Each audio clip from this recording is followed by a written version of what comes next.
regarde Al24 News, merci de nous rejoindre pour cette nouvelle édition 100% africaine de ce jeudi 11 septembre. Tout de suite les titres. Franc succès pour la 4e édition de la foire commerciale intra-africaine avec une organisation exemplaire, une participation massive et de haut niveau entre contrats signés et engagements d'exportation. Sahara occidental Afrique du Sud dénonce à Genève le retour par le Maroc à la détention arbitraire contre les Sahraouis et réaffirme son engagement à soutenir l'autodétermination du peuple sahraoui. En Tunisie, des milliers de personnes se rassemblent pour soutenir la flotte Issomoud à destination de Gaza qui se dirige ce jeudi vers le port tunisien de Bizerte.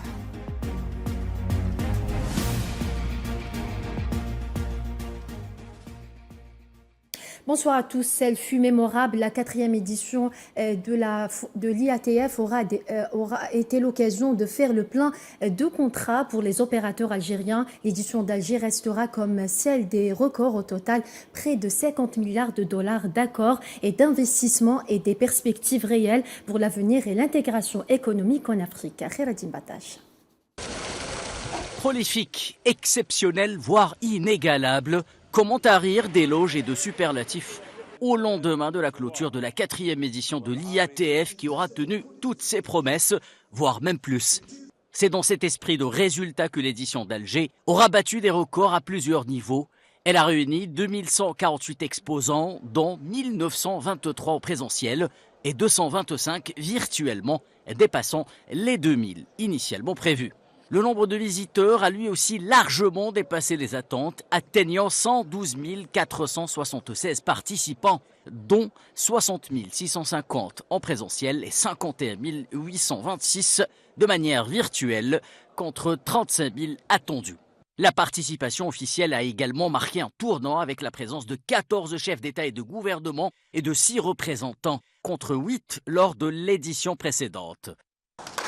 Sur le plan économique, un montant de 48,3 milliards de dollars de contrats a été conclu au-delà de l'objectif initial de 44 milliards de dollars. L'Algérie a obtenu la part la plus importante avec 23 milliards de dollars répartis entre 11,4 milliards de dollars de contrats signés et 11,6 milliards de dollars d'engagements d'exportation devant être finalisés ultérieurement.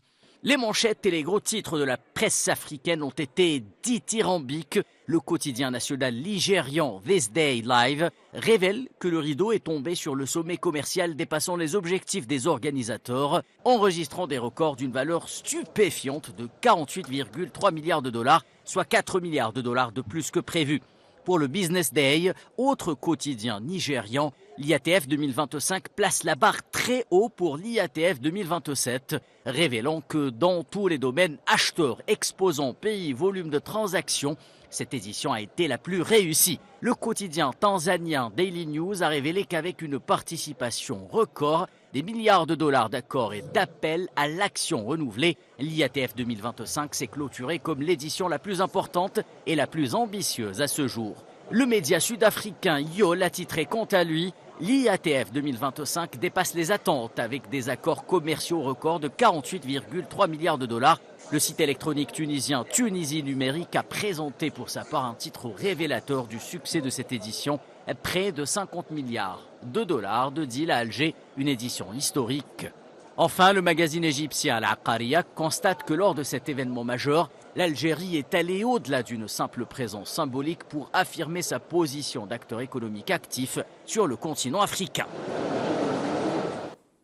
Dans un entretien exclusif accordé à Al24 News en marge de la cérémonie de clôture de la 4e édition de l'IATF, le nouveau président d'Afrexim Bank a remercié le président algérien Abdelmadjid Tebboune pour les efforts déployés en vue de réussir cet événement international, mais aussi pour l'attention accordée à l'institution financière africaine. Il faut dire merci au président Tebboune. Sa présence, il nous a consacré toute une journée de 9h à 21h. C'était énorme pour une institution comme la nôtre et pour une foire africaine destinée à promouvoir le négoce, le commerce africain. On ne pouvait pas demander plus. Le président d'Afreximbank a par ailleurs émis le souhait de voir la Global Afrique être au cœur du projet d'intégration défendu par l'esprit de l'IATF. Il fallait maintenant aussi tenir compte de l'Afrique que nous avons appelée la Global Africa, dont l'Afrique et toute sa diaspora. L'Afrique en Afrique, l'Afrique aux Caraïbes, l'Afrique dans les Amériques, l'Afrique en Asie, tout cet ensemble, c'est ce que nous avons décrit comme la Global Africa. Il fallait aussi tenir compte de notre intégration. Et c'était d'abord parti d'une expression politique. L'Union africaine à 10, nos dirigeants encore, ont fait de cette diaspora la 6e sous-région de l'Afrique. Le ministre d'État, ministre de l'Énergie, des Mines et des Énergies renouvelables, Mohamed Arkab, a reçu ce jeudi le président sortant de l'IATF, Bénédicte Orama, qui a exprimé sa profonde gratitude à l'Algérie et au président algérien Abdelmadjid Tebboune pour l'organisation rigoureuse et le succès de la 4e édition de la foire commerciale intra-africaine. Il a souligné que l'accueil de cet événement par l'Algérie reflète son rôle central dans la promotion de la croissance économique en Afrique et l'ouverture de nouvelles perspectives de coopération et de partenariat dans divers domaines. La rencontre aura permis d'examiner les moyens de renforcer la coopération entre les institutions du secteur et Afreximbank, notamment dans les domaines prioritaires tels que le soutien au commerce intra-africain, l'accompagnement et le financement des projets énergétiques, la commercialisation des produits africains, en particulier les hydrocarbures, les engrais et les produits miniers comme le phosphate, ainsi que le soutien aux projets d'intégration régionale. Une attention particulière a été accordée à la coopération avec le groupe Sonatrach et au projet de développement de l'industrie énergétique minière en Afrique.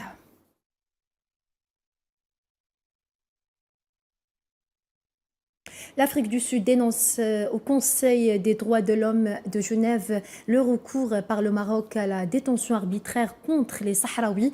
La représentante permanente adjointe de l'Afrique du Sud auprès de l'ONU à Genève a en effet pointé du doigt le recours par le Maroc à la détention arbitraire contre les Sahraouis, établissant un lien direct entre le traitement réservé aux prisonniers sahraouis et la politique d'apartheid en Afrique du Sud.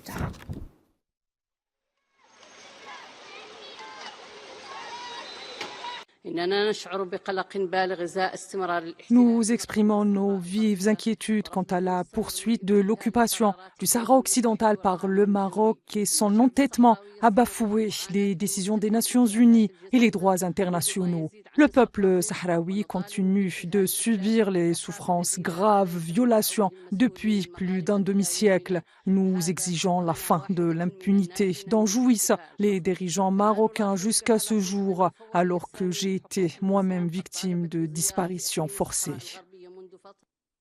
Le secrétaire général du ministère des Affaires étrangères de la Communauté nationale à l'étranger et des Affaires africaines, Lounès Magraman, a reçu mercredi au siège du ministère la secrétaire générale du Conseil des ministres du gouvernement d'union nationale libyen, Rached Salah Asrir Abou Rafa, en sa qualité d'envoyé spécial du chef du gouvernement d'union nationale libyen, Abdelhamid Beiba, selon un communiqué du ministère. Cette visite s'inscrit dans le cadre des concertations de la coordination et de la coopération entre les deux pays frères. Lors de cette rencontre, les deux parties ont passé en revue l'état des relations bilatérales et les moyens de les renforcer dans différents domaines. La rencontre a également été l'occasion d'évoquer les développements de la situation en Libye et de saluer les positions de l'Algérie en faveur d'une solution intralibyenne garantissant l'unité et la stabilité de la Libye loin de toute ingérence étrangère.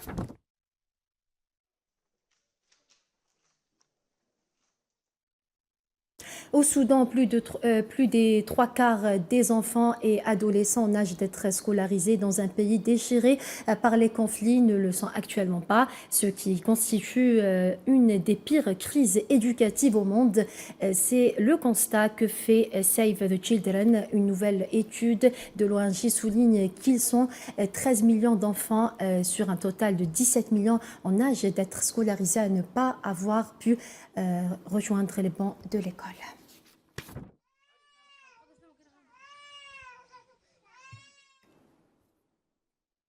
Toujours au Soudan, les exactions commises par les forces de soutien rapide dans la région d'Al-Fasher, dans le nord du Darfour, racontées par quelques rescapés à l'image de la famille déplacée d'Asharaf El-Tahir qui a échappé à l'escalade de la violence. Les survivants décrivent des violences et bombardements quasi réguliers. C'est la situation la plus difficile de ma vie. Je n'arrive toujours pas à imaginer une telle situation, déclare-t-il en substance, alors qu'une mission des Nations Unies alertait cette semaine sur des crimes commis par le FSR.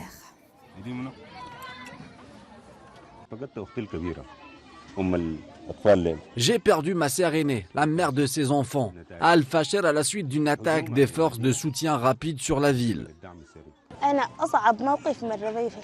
C'était la situation la plus difficile de ma vie. Je n'arrive toujours pas à imaginer une telle situation. Nous étions dans un endroit sans aucun moyen de transport et sans rien pour nous aider à porter notre sœur et l'emmener à l'hôpital. Nous étions dans une situation inimaginable. La flottille mondiale globale sous mode à destination de Gaza a changé de cap ce jeudi pour se diriger vers le port tunisien de Bizerte en raison d'une mer agitée ayant perturbé son départ initialement prévu depuis Sidi Bou Saïd, et ce avant de faire cap sur Gaza vendredi. Hier, des milliers de Tunisiens se sont rassemblés à Sidi Bou Saïd en soutien à la flottille, brandissant des drapeaux palestiniens et tunisiens et scandant des slogans contre le siège imposé par l'entité sioniste à Gaza.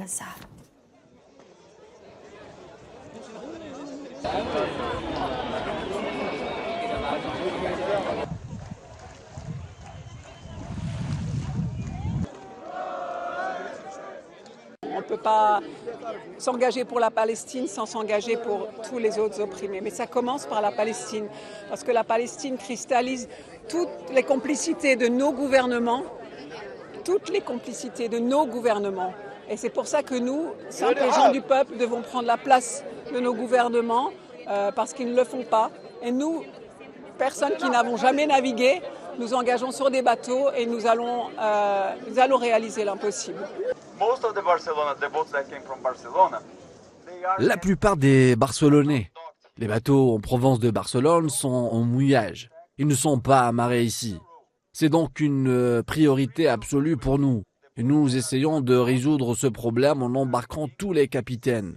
Les équipages et les participants, nous essayons de rejoindre le port de Bizerte, notre prochaine escale, afin de tout préparer pour notre voyage vers Gaza. Le Cameroun et la République centrafricaine ont signé un nouvel accord de partenariat de défense pour sécuriser leurs frontières communes, marquant une étape cruciale dans la coopération militaire bilatérale. Le ministre délégué auprès de la présidence chargée de la défense, Joseph Betty Assomo, a indiqué que ce partenariat consolide l'étroite coopération militaire qui existe depuis plus de 60 ans entre les forces armées des deux pays, notant que les commandements militaires frontaliers se réunissent régulièrement pour prévenir et résoudre les incidents dans cette vaste zone frontalière.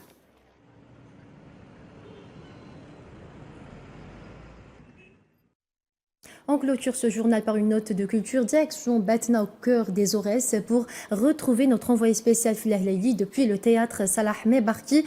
Fella, vous couvrez la 5e édition du Festival international du cinéma d'Imadrassen. Quel est le programme de la soirée ?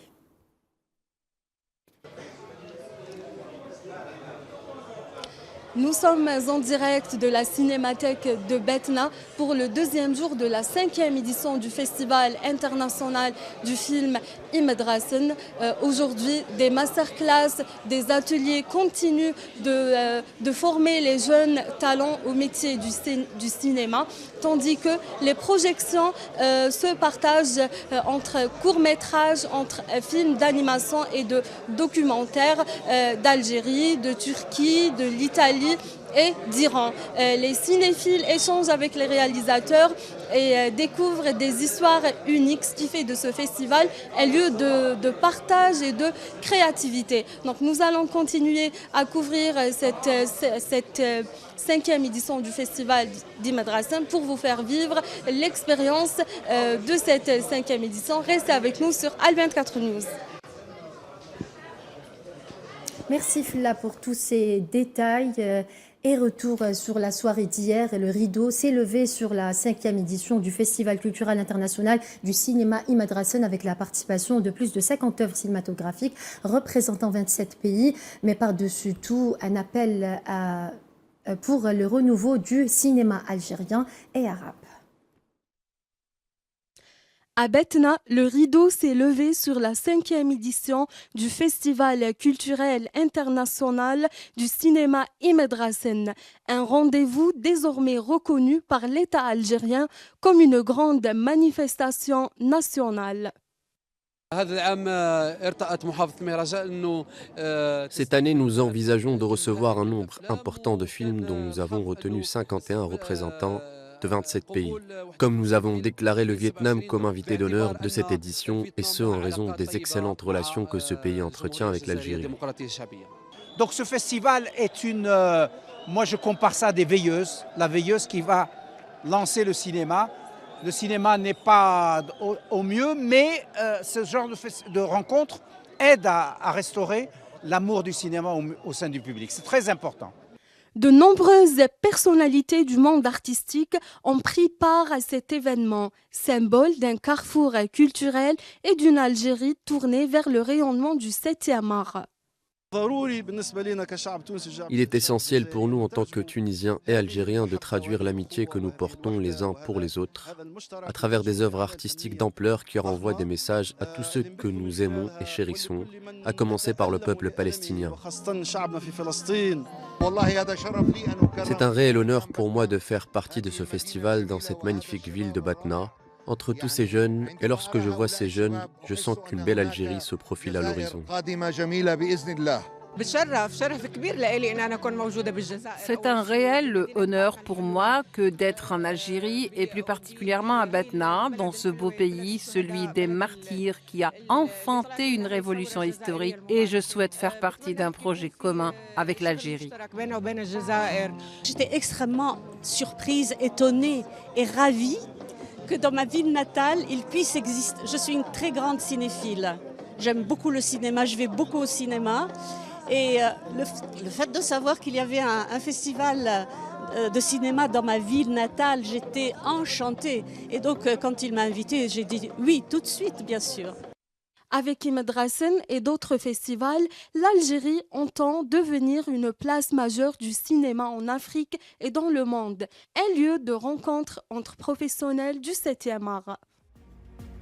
Et c'est avec ces belles œuvres cinématographiques que s'achève cette édition africaine. Merci à vous de l'avoir suivi. Excellente suite des programmes sur Al24 News.